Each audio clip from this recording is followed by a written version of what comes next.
Yo, yo, yo. Welcome to the Blue Lounge. Welcome to the channel.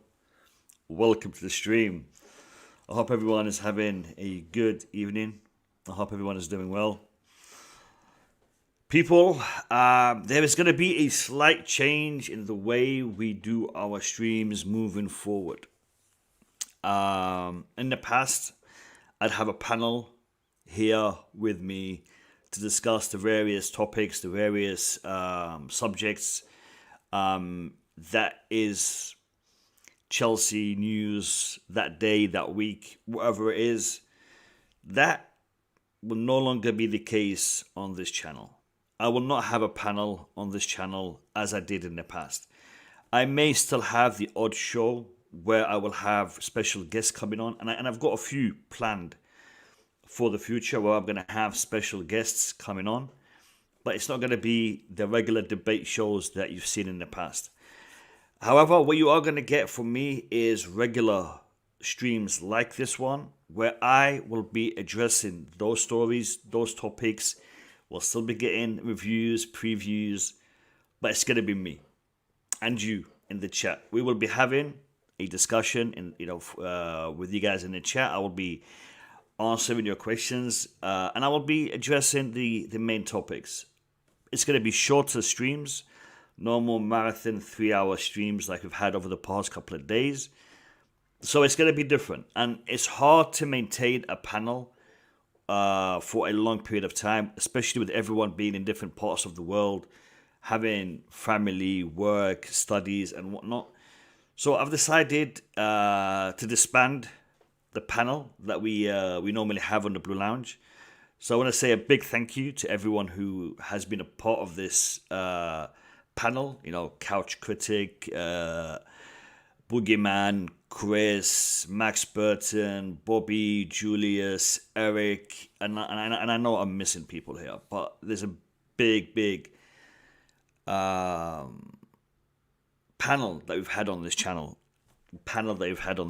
Unfortunately, for those reasons, I've decided to disband the channel, disband the panel, keep the channel, disband the panel. However, we will continue to have discussions with you guys in the chat.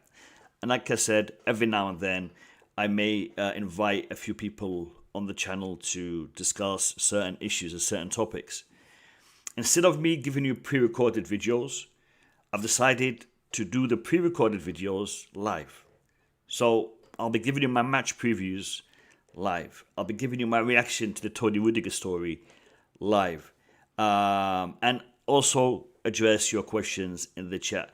Let's see how it goes. If it goes well, it goes well. If it doesn't go well, we'll try to find something else. But the panel, no longer going to be the way we address the stories. Unfortunately, it's like I said, it's hard work maintaining the panel. So it is what it is. Let me address the people in the chat. Early doors, Chris, welcome. Like, share, subscribe to the Blue Lounge, the best Chelsea fan channel on YouTube. His words, not mine. Big 3 points needed tomorrow. Up the Chels.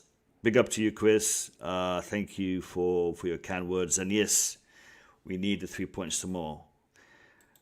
Arsenal are looking tasty with 2 good wins against us and Manchester United. Jeff, pleasure to have you on. Daniel, good to see you. Sam Ballard, pleasure. Daniel, have I spoken to you on Twitter? I wonder. I don't know. Well, welcome to the stream. Welcome to the chat, Daniel. Sam, again, welcome. Alex, good to have you on. CFC Blues, Rudiger, gone. We're going to discuss Rudiger. We're going to watch a video by Fabrizio Romano, and then I'm going to give you my thoughts and opinions on the whole Rudiger situation. So that will be first, and then the match preview will be after that. Tyson Fury, yeah, that's gonna be a big one. Good evening, George. Good to have you. Good evening, all ladies and gents. Governor, Good to see you. Big up Mo and the panel. Not panel, Governor. Just me. Just me. Who else do we have in here? Iman.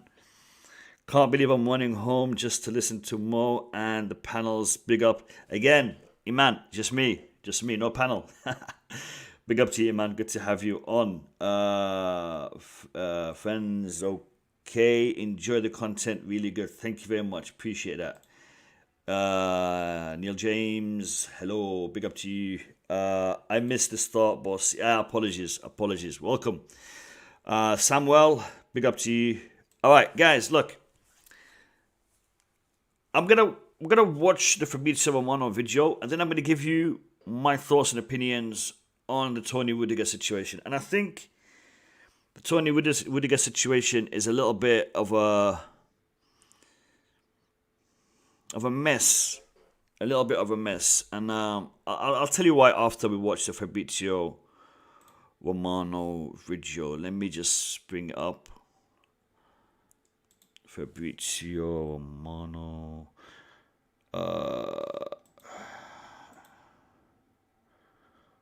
That's the one.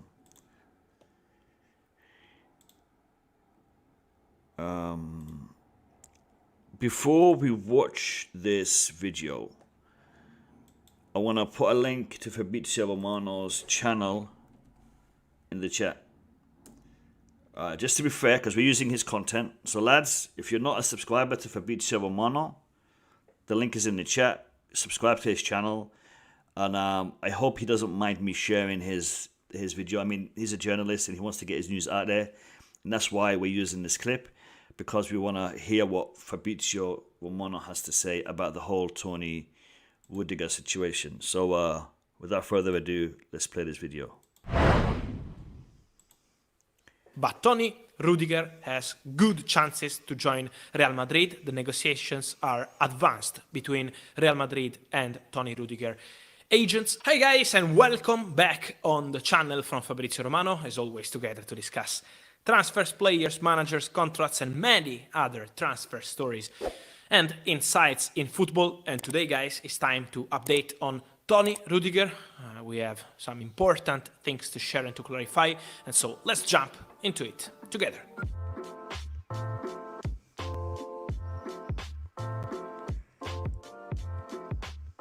And so guys, for Tony Rudiger, told you a few days ago that the season is getting really closer. In few weeks, it's really a matter of days, of weeks, we will have the final decision on his future club, because at the moment the situation is entering into the final stages of the decision. But Tony Rudiger has good chances to join Real Madrid. The negotiations are advanced between Real Madrid and Tony Rudiger agents. Lads, the negotiations are advanced. There's a good chance he will join Real Madrid. These are statements that do not sound to me like, they're set in stone. We've heard of advanced discussions. We've heard of things that are likely to happen. But again, he's not saying "here we go" as he normally says. So let's just keep listening. But just keep that in mind. But nothing has been signed yet. This is important to clarify. Nothing has been signed yet. Important to clarify. Tony Rudiger, not with Real Madrid, not with any other club. He had a lot of interest from many clubs. So let's clarify the situation. Tony Rudiger's priority has always been to continue with Chelsea. He always wanted to continue with Chelsea, to continue with Thomas Tuchel, great relationship, to continue in London, he loves the city, to continue with Chelsea, with the fans, the stadium, the atmosphere into the dressing room. So he's always been so happy with Chelsea, but he wanted an important contract. He deserved an important contract, because what Tony Rudiger did for Chelsea has been huge, even in winning the Champions League, the World Cup. He's always showing his commitment, and the leadership of Tony Rudiger is something special. So he wanted an important contract to continue with Chelsea, but he had no agreement for many months, and then Chelsea are now under sanctions, and so they are not able to negotiate with Tony Rudiger. They can't do it till they have new owners. So Tony Rudiger, for 2 months, he was waiting for Chelsea to resolve the situation with Roman Abramovich, maybe to negotiate with the new owners of Chelsea, but now time is going on and still nothing on Chelsea side for Rudiger. That's why he's exploring many options. And so between these options, Bayern, Munich are out of the race. It's not a possibility for them to sign Tony Rudiger because of his salary demands. Manchester United. Man United fans, yesterday they were going crazy for some rumors of meetings with the agents of Tony Rudiger, but what I'm told, guys, is that at the moment is not a possibility. It's unlikely and is not a possibility for Tony Rudiger to join Manchester United. So he has different kind of priorities and he's not joining United. So not to Man United, not to Bayern. Same with Barcelona. They're going to extend the contract of Ronald Araujo, there is no doubt, till June 2026 with release clause 1 billion euros, and they will sign Andreas Christensen from Chelsea. So Rudiger at the moment is not a possibility for Barcelona. And if something crazy doesn't happen, guys, we know how it is for transfer market and for free agents, but at the moment, it's not a possibility that Barcelona are exploring after the meeting, because they had a meeting with the agents of Tony Rudiger, but at the moment is not something advanced between Barca and Rudiger. And then we have 3 clubs that are really pushing in the last few weeks: Juventus, Paris Saint-Germain, and Real Madrid. So let me say that with Paris Saint-Germain there is a strong interest, approaches, but at the moment still nothing advanced because it's not close on what Tony Rudiger is asking and what Paris Saint-Germain want to offer. With Juventus, they are really interested in Rudiger. They would love to sign Tony Rudiger, but they know that they can't offer crazy money on salary point of view. And Real Madrid. We enter into Real Madrid, guys, because Real Madrid have always been interested in Tony Rudiger. Let me say that in December, if you are following my accounts, maybe you remember, and I always say it also here, that they always had an interest in Tony Rudiger. They've always been thinking of him. In December, it was a priority. Then they changed their strategy in January, in February, so they wanted to wait a bit, but they've always been in touch with the agents of Tony Rudiger. So Real Madrid always had him as top of the list, and now they're entering into the final stages of the negotiations with Tony Rudiger. So negotiations are advanced, but nothing has been signed yet between Tony Rudiger and Real Madrid. They are the favorites to sign him, but you know how it is with free agents. Till he's signed, everything can happen.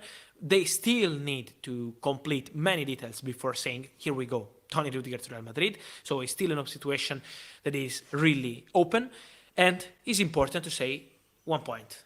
Tony Rudiger has always been more than respectful with Chelsea. Tony Rudiger has been waiting for Chelsea for 2 months. And Chelsea at the moment, they are under sanctions, so they are not able to negotiate with him.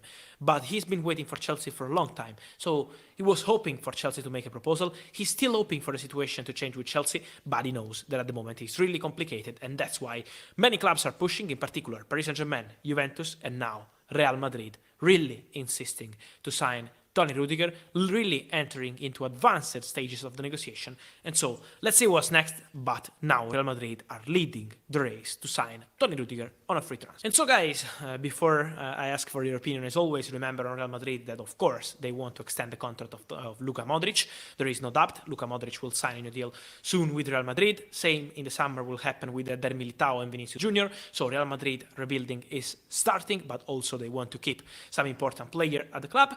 And let me know your thoughts on Tony Rudiger. Which one is the best club for his future? I'm reading your comments here, guys. Remember to subscribe. I'll finish what he was about to say. Subscribe to Fabrizio Romano's channel. The link is in the chat. Okay, I'm using his video to highlight a point.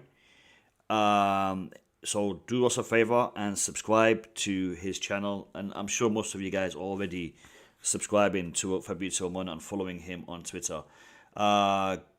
He's normally, very accurate when it comes to these kind of things and these kind of reporting. Before I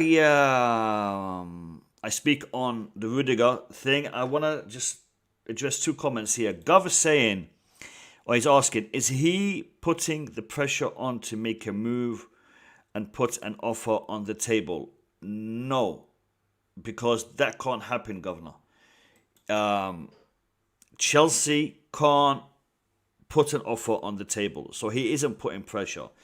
And going on to CFC Blues' question, he's saying Rudiger rejected 230,000 offer. Is this true? All right. Now, what I was informed just before the sanctions were imposed on Roman, and again, the people who informed me are, people who have tweeted, who are journalists. They told me that Tony Rudiger has agreed a contract. Tony Rudiger has agreed a contract with Chelsea Football Club. The figure wasn't mentioned. They said it was north of 200. Was it 230? I don't know. Was it 220, 250? I don't know. But it was north of 200, and Tony Rudiger had already agreed it. The only issue was the signing on fee, the bonuses, the things that were needed to be done to get him to commit to the new contract. Normally, that's some sort of fee to agent, some sort of fee to sign that, and there was different numbers being thrown about. But Tony Rudiger wasn't happy with the fee that was proposed to him, so he was still negotiating that. He had agreed the contract, but he hadn't agreed the signing on fee, and that's when sanctions kicked in. And then it became too late to do anything, because anything signed when the club is in sanctions would have been void. So did he reject the £230,000 a week offer? No.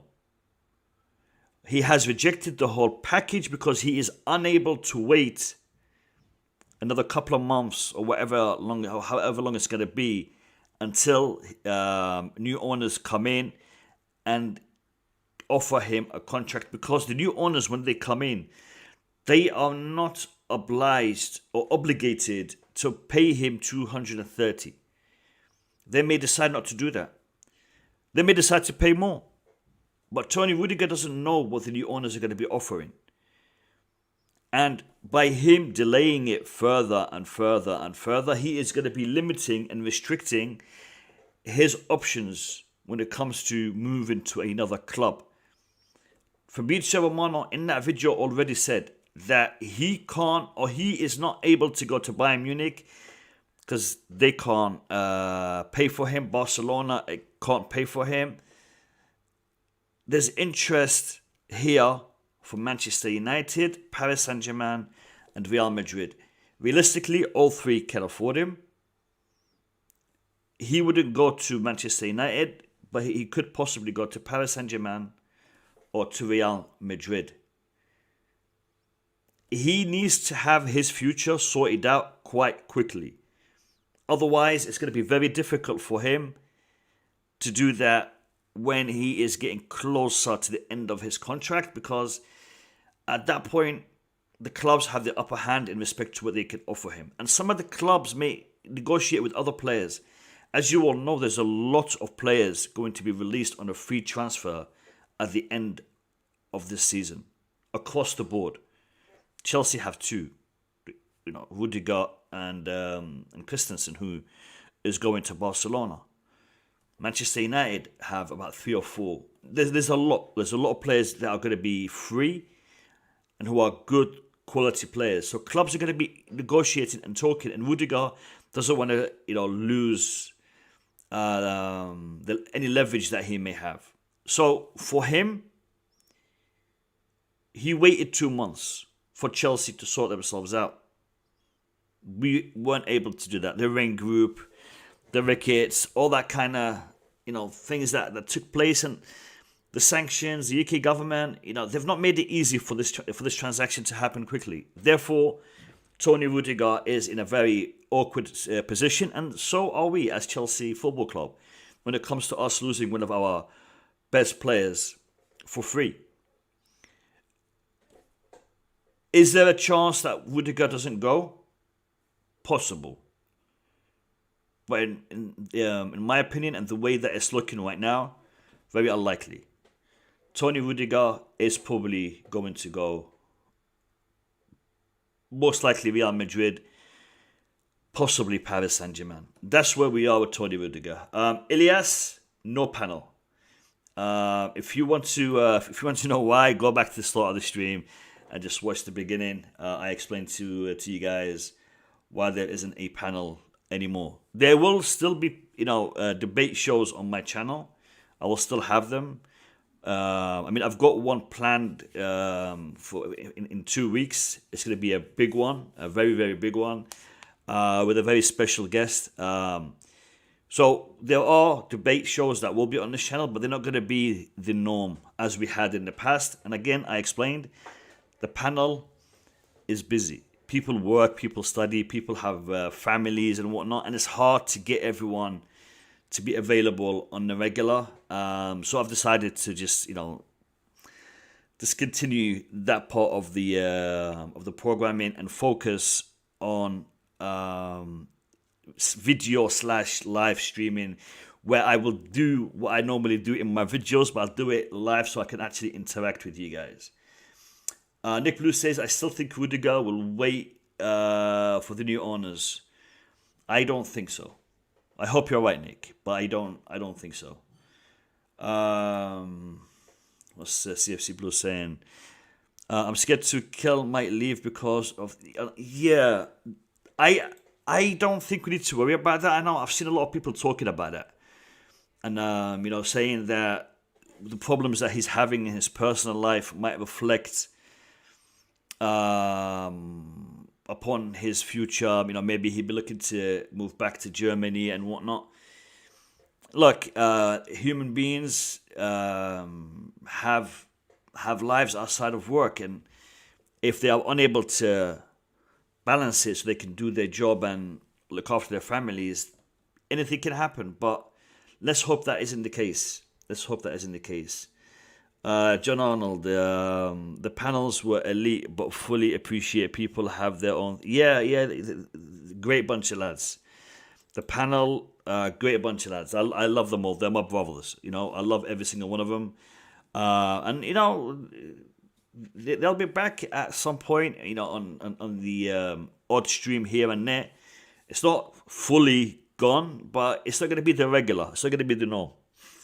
I love the panel. Listen, can we stop talking about the panel and talk about more? Blue Lounge, more panel. Great bunch of lads, but we move, we continue. All right, so that's where we are in respect to Rudiger. Does anybody have any question before I move on to the match preview? If we lose Rudiger, we're going to need two centre backs to replace him. We could only play one. But yeah, he's going to leave a massive hole. Thank you, Courtney. Thank you. Big up to you, Courtney. Big up to you. All right, let's go into the next part of the stream, and let's watch the what is it? The Tuchel press conference. Lads, after the Tuchel press conference, we're going to do our lineup together. We're going to do our predicted lineup together on the stream. So you and I, hopefully, will be able to select the starting 11 that Tuchel will be playing against West Ham tomorrow. We haven't done that yet. We've always come close. We've had one or two players, wrong. But let's see if we can do it together. Me and you guys in the chat, if we can actually select the starting 11. Let's look at it. Let's watch the press conference, and then we'll take it from there. Okay, right. Good afternoon, everybody. We'll get the last couple of phones in. We'll start with broadcast, and then we'll have two sections today, one for the dailies and then one for the Sundays to preview Sunday's game. We'll start today's press conference with Paul Gilmore, Sky Sports News. Paul. Hi, Thomas. Hi. Do you have any fresh injury concerns, and do you have Kovacic and Rudiger back for this game? No, for Sunday match, not back. Both of them not back, but also no other injuries. I was going to ask you about the Stamford Bridge playing surface. You mentioned the other night. What are the reasons it is in poor shape at the moment, and what are the solutions for you ahead of this game against West Ham? I don't know. I'm not a specialist on it, and we're looking into highest level in every department. And I know that everybody is trying hard. I know, but I said it because the first goal was like the mistake from Andreas, but the CFC Blues, I can't. That's as loud as it is. And it's from their end. Every week it's been like that. The audio is very, very low. And I do apologize. There's nothing I can do about it. It's the way that it's been recorded. So apologies. Mistake was because of a funny bounce of the ball, and we had more of them in the game. It was like a bit, it was a bit awkward to play and to calculate the speed and the bounce of the ball. And this one is clearly has a clear relationship, and well, it's like this. So that was it. But it's I know that everybody's working hard, and I know that everybody's working hard in every department, and want to provide the best level. And so we try and keep on going. Penny Appeal's unique 100% zakat policy means 100% of your zakat reaches people like Ahmed. Any perceived problems with the pitch? Is it related to the ongoing takeover situation? At home, no. The demands are high. The demands are high from the manager. That's a bit the problem, and we were struggling a little bit with the timing of the renewal this season, and yeah, that's then this leads to a bit of the problem. So the pitch was in the beginning of the season not where it should be and where it could be, and we saw it and we felt it when we had away matches, and that's why it was a bit of a and this one was now, like I said, a funny bounce and given to the quality of the pitch at this moment, and it cost us. On the takeover situation, what do you make of Lewis Hamilton and Serena Williams joining one of the bids? I just heard it. I just got a briefing and heard it. That they are part of it. Well, I can tell you not more than I'm a big admirer of both of them. They're fantastic sports personalities, fantastic personalities on the court, on the race. As he's talking about Lewis Hamilton and Serena Williams, can you guys just hit that like button? 22 likes? Come on. What are you guys waiting for? You know, the best likes are the ones that are done early doors, because it gets the YouTube algorithm to like the stream. And guys, by the way, the stream isn't going to be very long. So, you know, it's going to be compact. So make sure you get your likes in as early as possible. Appreciate that. Racetrack and off, who take responsibility as persons, as human beings, and are outstanding sport figures in what they do, which for which they have our biggest and my biggest respect. But I have absolutely no insight into the proceeding and then what role they play, so I would like to not comment. Does it bother you that Lewis Hamilton is seemingly an Arsenal fan, or is this business? That might explain something regarding 2 days ago, but hopefully no influence for the West Ham game. And just a final one on the top four race, how do you call it at the moment? Do you feel secure in that third spot? We never feel secure. I never feel secure in Premier League. That's my personal feeling, and I think it's good. I think nobody should, never, because it's feeling secure does not keep you on the edge, and feeling secure is just very, very close and thin line to being lazy or not being fully alert. Maybe that's better, because nobody's lazy, but not fully alert. So no, I never feel safe in no part of the season, and nobody should in Premier League. John Southall, 5 Live. Thomas, I'm sure you've dissected the video from the Arsenal game. Has your opinion changed at all on what you said the other night, and what have you learned from it? Well, we have. You don't need to lose this match, first of all, not with this kind of performance, and not how the match is running. We have a bit of a bad mix of big individual mistakes and a bit of lack of quality in the one-on-one defensive attitude, behavior in the box and around the box. We get punished for it heavily. I'm not so sure if I have an explanation why. The expected goals that we concede since the national break is a bit higher than normal. which is my responsibility to find, and which is, in my opinion, the responsibility of me. It's about tactics, it's about high pressing, deep pressing, how chances are created to keep the expected goals as low as possible. So this is a bit higher, not dramatically, but we conceded since the national break 12 goals, which is the double amount of expected goals. So I think like most of the times in football, it's a mix of bad luck. It's a big mix of circumstances, bad luck, and the opponent making the very most of what we offer them. But it's also like it's a mix of, like I said, big individual mistakes, and we lack the real determination and attitude in the one-on-one in the box at the moment to really keep maybe the actual goals under the expected goals. How difficult is it for a manager, or frustrating? You can prepare your team during the week, and then is it fair to say you don't know which side's going to turn up at the moment? The one that was away to Real Madrid, or the one that lost to Brentford and Arsenal? Yeah, strange. It was like, you know very well, it was like 2 matches after the national break, which can sometimes happen. For 1 match after the national break, it happened to us 2 matches. But then I had the feeling, and I thought, and I still think, that we had the turnaround already.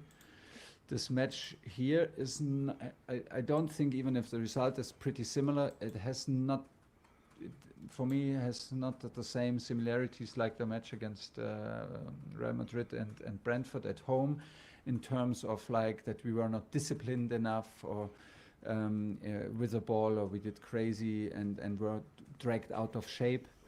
The first half was a wild half, was a bit of an open half, where we like gave a unbelievable goal away due to a personal mistake. So once again, like the amount of individual errors is too high. We should not talk around it, and we cannot talk around it. In 22, I think we already have like 8.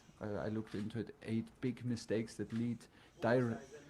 I don't know. I would stop it if I knew. And now I lost it. So we have these kind of mistakes, and where was I?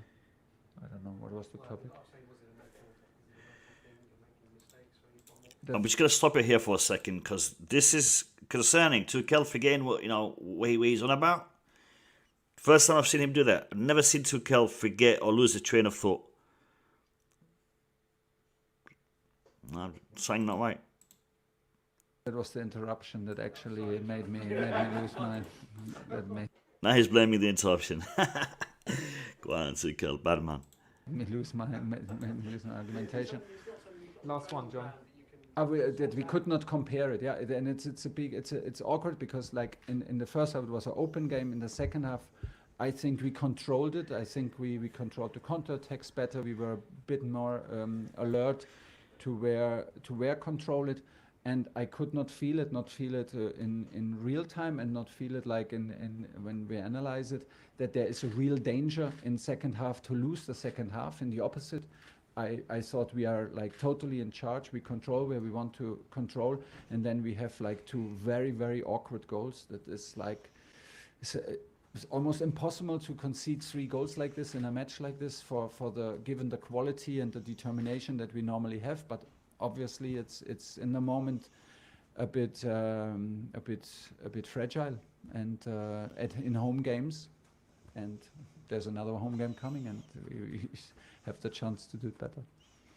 Alex, Hi, Kelvin. Thomas. Hi. How are you?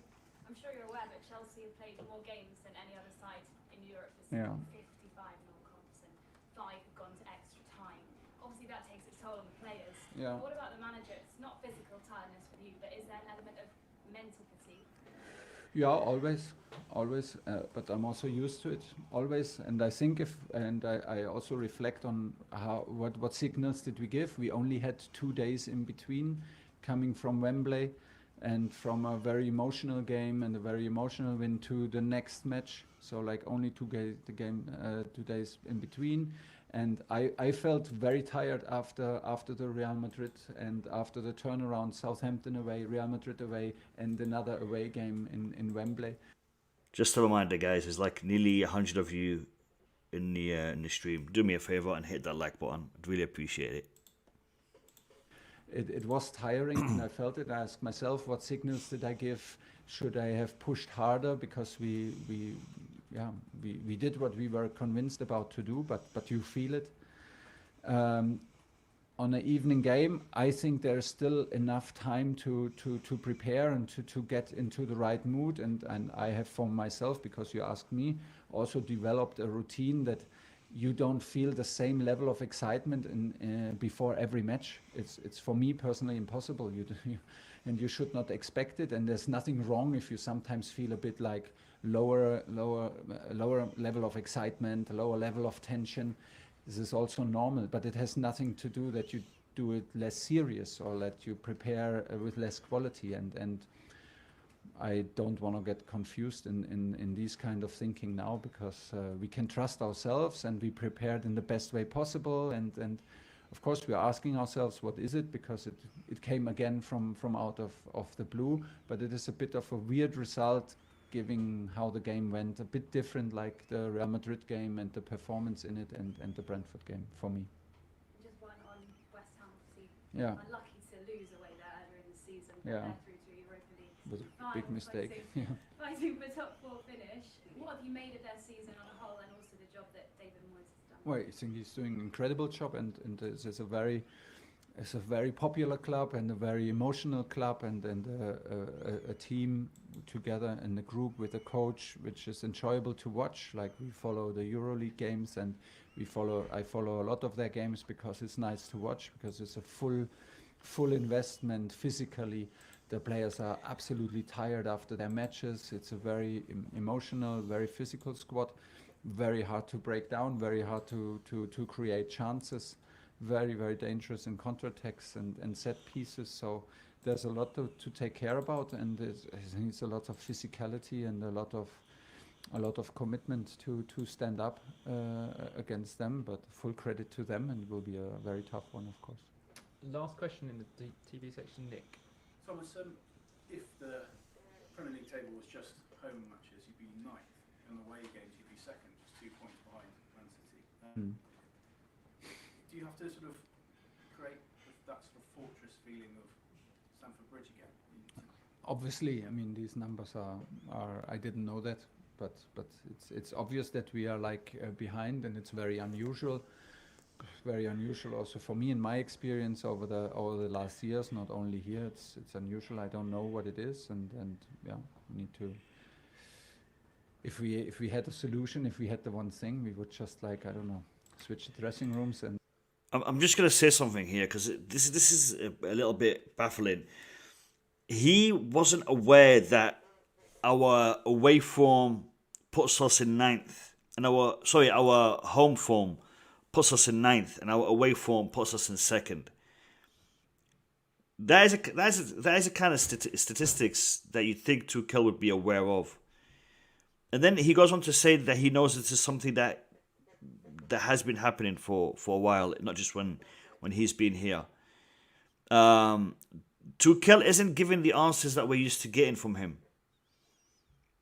His answers are always sharp and they'll get you to think and read between the lines. But this press conference hasn't been the best in respect to his answers and in respect to the way he's approached a lot of these questions. And for Tuchel, this is not the norm. A different manager, I would be okay with it. But with Tuchel, I'm just saying it doesn't quite fill me with confidence, and that's just me. I'd love to know what you guys think in the comments. Or take another hotel or something like this, but this would maybe be more superstition than anything else. So, I have no solution, but it is obviously not the level that we want to produce in home games. You wanted to be obviously in so many games you have been the team that people hate playing against. Yeah. But then there's been the odd moment in home games, hasn't there, when that sort of slipped? I wonder if you could again. Yeah, it's a bit fragile at the moment, I have to say. We have it was against Brentford, it was against Real Madrid, and was straight away better in the next 3 games. And now we had a good start and to the match. Actually, I was very happy with the energy, the quality, and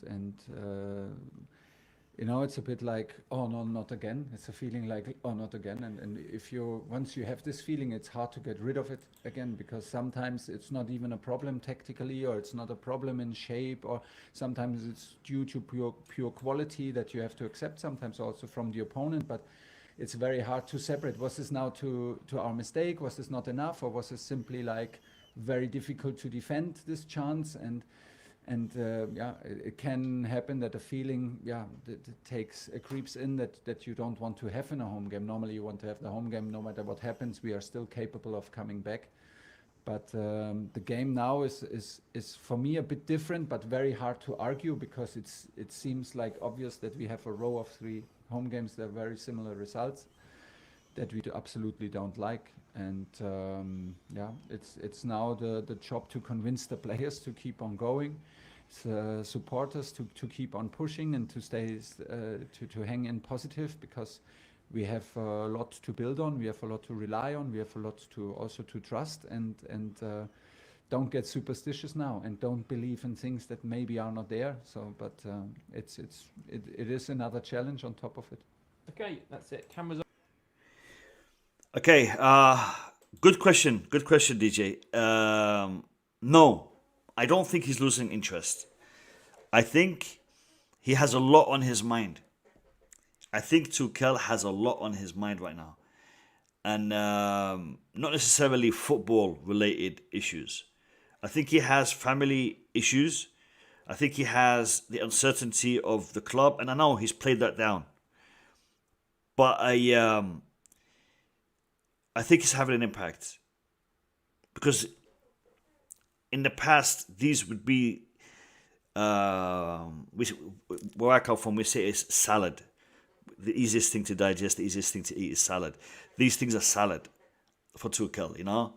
Nothing serious about these questions. These questions are easy to address, easy to answer. And yet he is giving answers that can be interpreted in multiple different ways in a negative sense. And that is what I'm saying. I'm not saying he's losing interest. On the contrary, I think he is very interested and very keen on his job, on his position.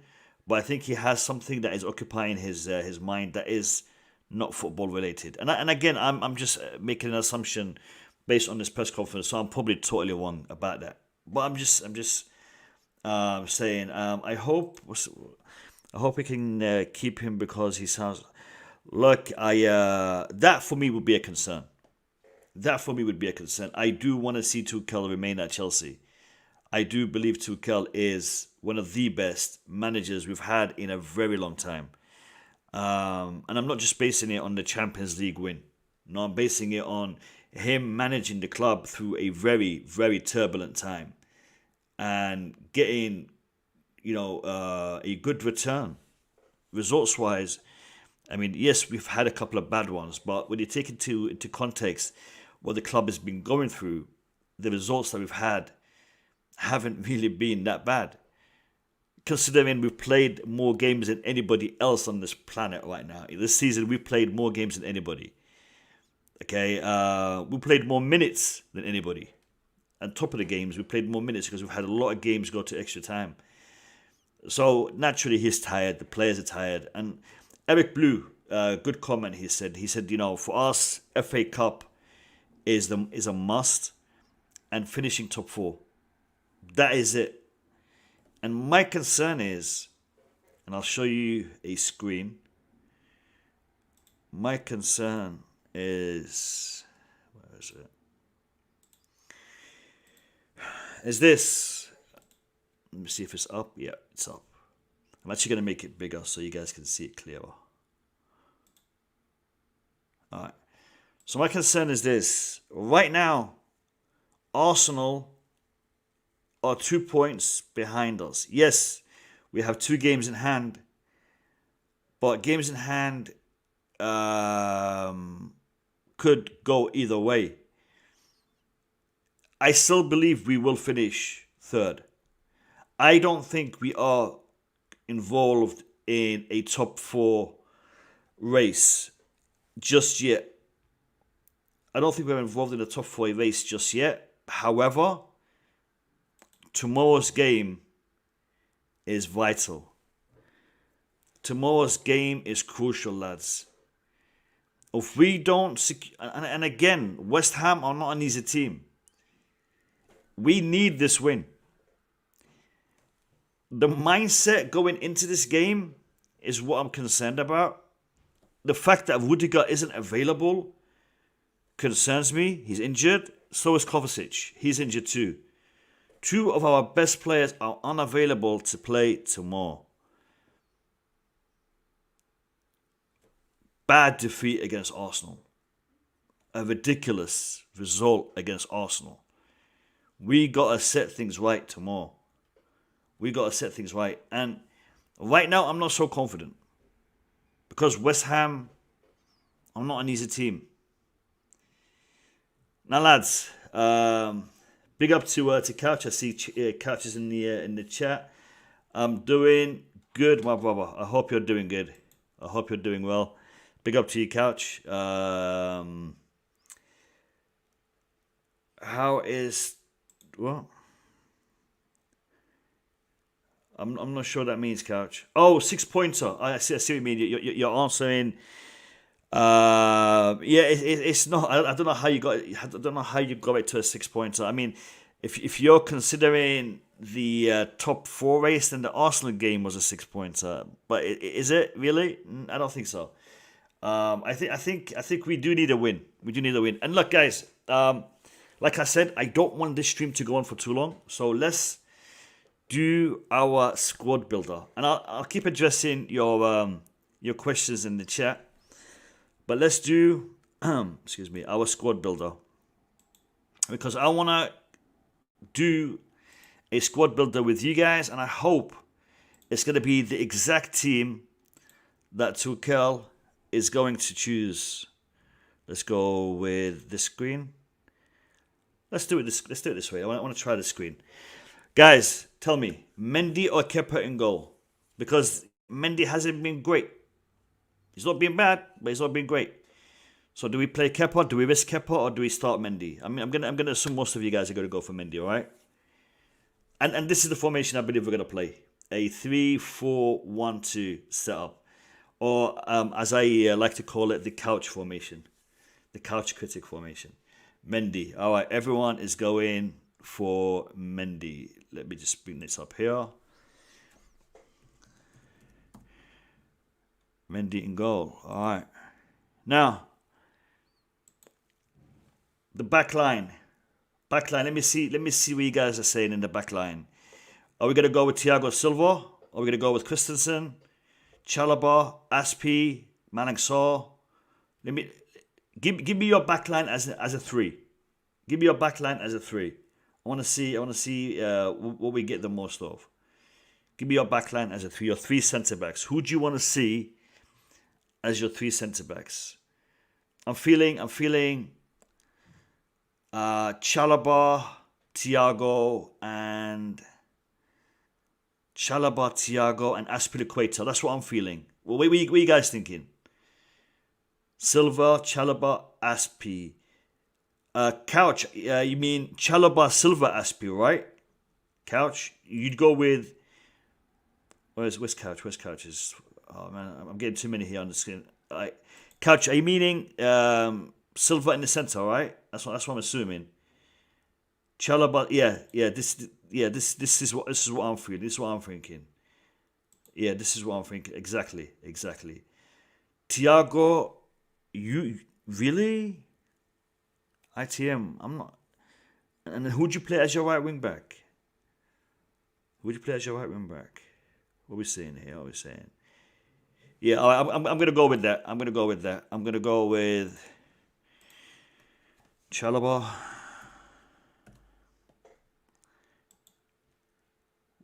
What was this?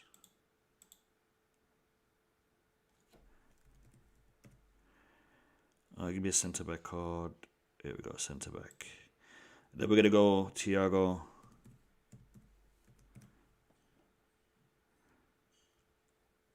Where is he? There he is. Then we're gonna go Aspi. All right. Now I'm gonna assume we're gonna go with James here. I'll check the screen in a second because I'm looking at a different screen right now. I'm gonna assume James and Alonso. All right, let me see what you guys are saying. James and Alonso, do you guys agree? Do you guys agree, James and Alonso, or do you want to see somebody else as our left wing back? I'm gonna assume most of you guys are gonna go for James, right? As our right wing back, Reece James.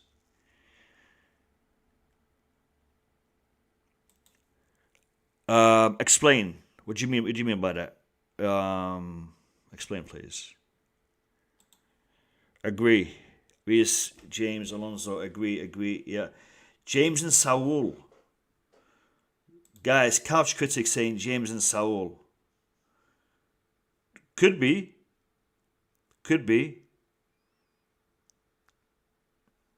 I don't know. What do you guys think? Is there a shout for Saul? Yes or no? Shout for Saul. Pulisic, right? Nah. Not when you got Reece James. Nah. Let me know if you guys think Saul has a shout. Alonso, James.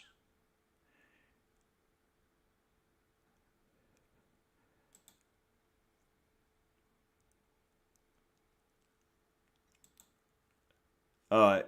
Okay. All right. We're gonna keep it this way. Now, the heart of midfield. Kovacic is out, so I'm assuming Jorginho, Kante, or Saul, or Loftus-Cheek. Who would you have in the heart of midfield, lads? Remember, we're playing with a 10 in the center, so playing two sixes, and an 8 or 2 6s and a 10. So who would you have in your midfield? Give me your two centre mids. Alonso, Aspi, Scott.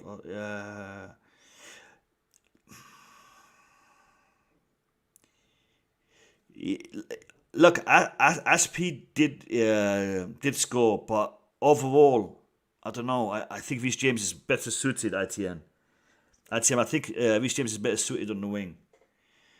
Kante, J5, Jorginho, Ruben Loftus-Cheek. I'm seeing, yeah, it's Kante, Jorginho. All right, Kante, Jorginho.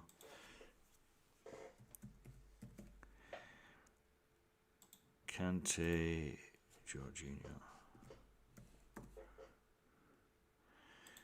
All right, are we going to go with Mason Mount behind the strikers?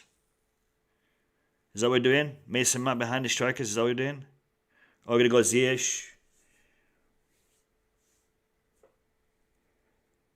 Loftus-Cheek, Kante. Look, it's fixed. Jorginho, Kante, that's what it's going to be. I wouldn't be surprised to see Loftus-Cheek, but I think it's more likely to be Jorginho, Kante. Who's behind the striker? Okay, Mount, Werner, Havertz. This is what I believe it's going to be. To be honest, I think this is what it's going to be. I agree. Mount, yes. Yeah,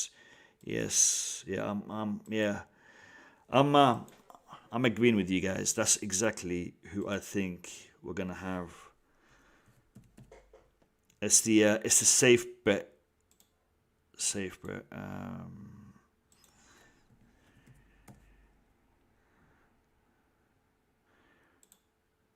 And then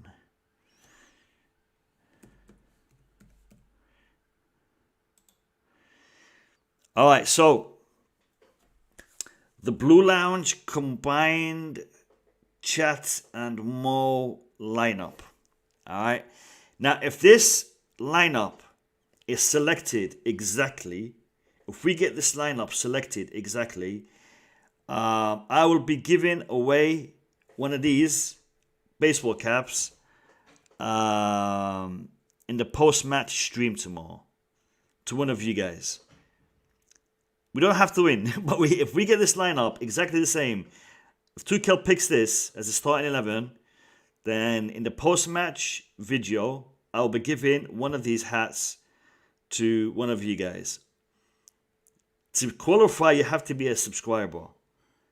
And for the time being, until the mega store opens, it's going to be only UK deliveries. So I'm only going to be shipping out to the UK. So we need to have this lineup being picked by Tuchel. Now, let's just recap. So we got the formation as 3-4-1-2 or 3-5-2. It doesn't have to be the formation, but the players. If we get Mendy in goal, Chalobah, Silva, and Aspi in defence, Reece James, Alonso as our wingbacks, Kante, Jorginho holding mids, Mount attacking mid, Havertz and Timo up front, I'm giving a baseball cap away in the post-match stream. Alright, so clip this and remind me tomorrow if we do get this. And anyone can win. The only condition is you have to be a subscriber to be able to enter, because it's going to be a random pick. And if you're not in London, if you're not in the UK, it's going to be hard for me to ship the hat out to you. All right, so that is the lineup. Let me just put it as a... So take a picture of this, lads, so remember. Tomorrow we'll be looking to see if this is what we're going to get. All right. So, that is it. Job done. Stream done. I will be doing my streams like this from now on. Alright, so I'll be discussing with you guys. I'll be addressing the stories, the topics with you guys on stream, rather than just doing a video where I don't get a chance to interact with you. Because I could do a 10-minute, 15-minute video, post it with my lineup, with my reaction to the news. But I'd rather do it this way. So for an hour, I will stream, I will speak to you guys, we will discuss the stories and the topics. I hope you've enjoyed this video. And if you have enjoyed it, do me a favor, hit the like button. Make sure you subscribe. And I will see you back here tomorrow, possibly straight after the game. Or I might be a couple of hours late. Just make sure you're following me on Twitter, Instagram, and I will also post the video or the link to the stream on YouTube just before I go live by at least a few hours, so you'll know. It's probably going to be, it's going to be at the late evening after iftar, after I've had something to eat. Big up to everyone, and I've got a massive Eid special stream for you guys. So on the 3rd of May, I have a massive show planned for you guys. Anyway, thank you all for being here. Thank you all for watching. If you haven't hit the like button, make sure you do it before you leave. Much love, much respect. Have a great evening, and I'll see you tomorrow. Take care, and